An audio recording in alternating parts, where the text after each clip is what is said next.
Aduh, capeknya. Wih.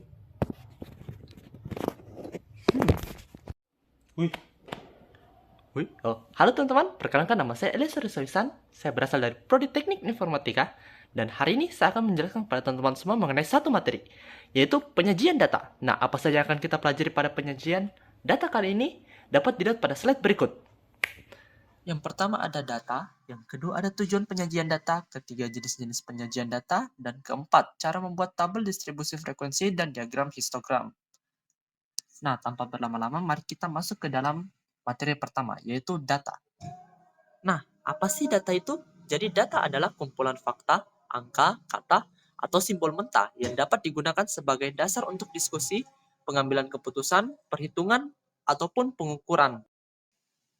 Nah, teman-teman, dari pengertian data sebelumnya dapat kita lihat bahwa data itu dapat berbentuk berbagai hal, seperti teks, angka, gambar, suara, yang kemudian data tersebut akan diolah menjadi sebuah informasi yang akan membantu kita dalam pengambilan keputusan dan lain-lain. Nah, yang kedua ada tujuan penyajian data. Apa sih sebenarnya tujuan dari kita menyajikan data ini? Nah, di sini saya akan memberikan beberapa alasannya. Yang pertama adalah pengambilan keputusan. Nah, teman-teman pasti berpikir, apa sih hubungan antara pengambilan keputusan dengan penyajian data? Begini teman-teman, coba bayangkan teman-teman sedang rapat, lalu diberikan sebuah informasi yang berisikan data-data kompleks. Otak pasti memerlukan waktu untuk memproses informasi tersebut menjadi lebih sederhana, agar kita dapat memahaminya. Sehingga waktu untuk pengambilan keputusan jadi jauh lebih lama. Bahkan dapat salah mengambil keputusan akibat kompleksnya data tersebut. Tapi, jika data yang diberi sederhana dan memiliki visualisasi yang bagus, itu dapat membantu kita lebih memahami kondisi yang terjadi, sehingga kita dapat memahami pola dan tren, sehingga kita dapat mengambil keputusan yang tepat pada situasi tersebut. Tujuan yang kedua dari penyajian data adalah komunikatif persuasif, di mana penyajian data membantu untuk menyampaikan informasi yang kompleks menjadi lebih mudah dipahami oleh audiens, sekaligus mendorong mereka untuk mengambil tindakan atau menyetujui kesimpulan tertentu berdasarkan bukti yang kita sajikan. Nah, materi ketiga adalah jenis-jenis penyajian data. Jenis penyajian data yang pertama adalah tabel. Nah, tabel ini dia menyajikan data dalam format baris dan kolom untuk memudahkan perbandingan dan pencarian informasi. Nah, jenis yang kedua adalah grafik. Grafik ini dia menampilkan data dalam bentuk visual, seperti diagram garis, diagram batang, ataupun diagram lingkaran, untuk mengidentifikasi tren dan juga pola. Yang ketiga adalah infografis. Infografis ini dia menampilkan data melalui kombinasi visual, yaitu dengan teks dan juga ikon, untuk menyajikan informasi kompleks secara ringkas dan juga menarik. Tada! Penyajian data yang keempat adalah dashboard. Nah, dashboard ini dia memberikan tampilan visual terintegrasi yang memungkinkan pemantauan data kunci pada satu layar.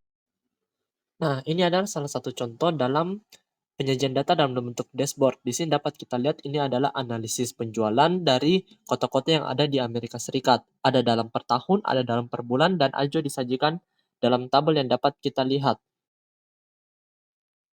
Nah, sekarang kita akan masuk ke materi terakhir, yaitu bagaimana cara membuat tabel distribusi frekuensi dan juga diagram histogram. Pertama-tama, kita akan mulai dari tabel distribusi terlebih dahulu. Saya nanti akan memberikan sebuah data yang telah saya dapatkan. Lalu kita akan membuat tabel distribusi dari data tersebut langkah demi langkah. Nah, ini adalah data yang telah saya siapkan untuk kita buatkan dalam bentuk tabel distribusi frekuensinya. Di sini kita dapat lihat ada 20 data, dan ini adalah data yang saya ambil dari nilai dari kelas 12 MIPA 2, ujian semester matematika wajib. Nah, awal-awal kita akan mengurutkan data dari terkecil hingga terbesar. Setelah kita mengurutkan data, kita akan mencari jangkauan dengan rumus jangkauan sama dengan data terbesar dikurangi data terkecil. Dari data yang telah kita urutkan, kita dapat melihat bahwa data terbesar adalah 100 dan data terkecil adalah 32. Jadi kita tinggal mengurangi 100 dikurang 32, yaitu 68. Jadi jangkauannya adalah 68. Setelah kita mencari jangkauan, sekarang kita akan menentukan banyak kelas interval K dengan rumus Sturges, yaitu rumusnya itu adalah K sama dengan 1 tambah 3,3 log N, di mana N adalah banyak data, dan kita tahu bahwa data kita ada 20, jadi K sama dengan 1 tambah 3,3 log 20, itu akan menghasilkan nilai 5,2933, yang mana kita akan bulatkan ke bawah, yaitu jadi sama dengan 5. Setelah itu, kita akan menentukan lebar kelas dengan rumus C sama dengan jangkauan per K. Jangkauan yang telah kita hitung sebelumnya, yaitu 68, kita bagikan dengan banyak kelas interval K, yaitu 5. Jadi 68 dibagi 5 adalah 13,6. Nah, di sini kita akan membulatkannya ke atas, jadi sama dengan 14.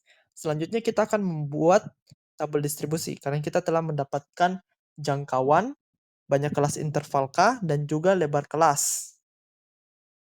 Nah, setelah kita mengetahui jangkauan, banyak kelas, dan juga lebar kelas, kita dapat membuat tabel distribusi frekuensinya. Pertama-tama, kita akan menentukan interval. Interval ini adalah lebar kelasnya, yaitu 14. Dan untuk menentukan nilai awal dari interval itu kita dapat lihat pada data, yaitu data terkecil dari data yang kita punya. Kalau berdasarkan soal, data terkecil kita adalah 32. Jadi 32 ini akan kita intervalkan hingga ke interval ke-14-nya. Jadi kita mulai dari angka 32 hingga ke yang ke-14-nya, yaitu 32, 33, 34, 35, 36, 37, 38, 39, 40, 41, 42, 43, 44, 45. Jadi rentang intervalnya yaitu 32 hingga ke 45. Atau ada juga cara yang lebih gampang, yaitu lebar kelas ini kan ada 14. Kita tinggal kurangkan 1 menjadi 13 dan kita tinggal melihat data terkecil kita yaitu 32 dan kita tambahkan dengan 13 menjadikan 45. Setelah itu kita akan mencari frekuensi. Nah, frekuensinya adalah jumlah data dari rentan interval yang telah kita cari sebelumnya. Misalnya 32 sampai 45 itu ada berapa nilai yang ada dalam rentan tersebut. Nah, di sini dapat dilihat bahwa ada dua nilai. Begitu seterusnya kita cari nilai frekuensinya dari tiap interval. Frekuensi kumulatif adalah jumlah dari semua frekuensi yang berada di suatu kelas ataupun semua kelas di kelas sebelumnya. Misalnya dari interval 32 sampai 45. Di sini kan ada frekuensinya 2. Nah, maka frekuensi kumulatifnya adalah 2. Baru kita lihat lagi di interval selanjutnya 46 sampai 59 ada 1, maka 2 tersebut akan ditambahkan dengan 1. Begitu seterusnya 3 ditambah 3 maka menjadi 6, 6 ditambah 2 menjadi 8, dan 8 ditambah 12 menjadi 20. Hasil frekuensi kumulatif ini akan sama dengan jumlah data yang kita punya. Selanjutnya adalah titik tengah. Nah, untuk mendapatkan titik tengah ini kita tinggal menjumlahkan kedua interval lalu dibagi dengan 2. Misalnya 32 ditambah 45 menjadi 38,5. Begitu seterusnya dengan kolom selanjutnya. 46 tambah 59, 60 tambah 73, 74 tambah 87, 88 tambah 101. Dan semuanya dibagi dengan 2, maka akan mendapatkan titik tengah dari masing-masing interval. Yang terakhir adalah tepi kelas. Nah, untuk mendapatkan nilai dari tepi kelas ini, kita tinggal mengurangi 0,5 untuk tepi bawah kelas dan menambah 0,5 untuk tepi atas kelas. Misalnya, 32 dikurangi 0,5 menjadi 31,5 dan 45 ditambah 0,5 menjadi 45,5. Maka dia punya tepi kelas berada di rentan 31,5 hingga 45,5. Nah, tepi kelas ini akan kita gunakan dalam membuat diagram histogram.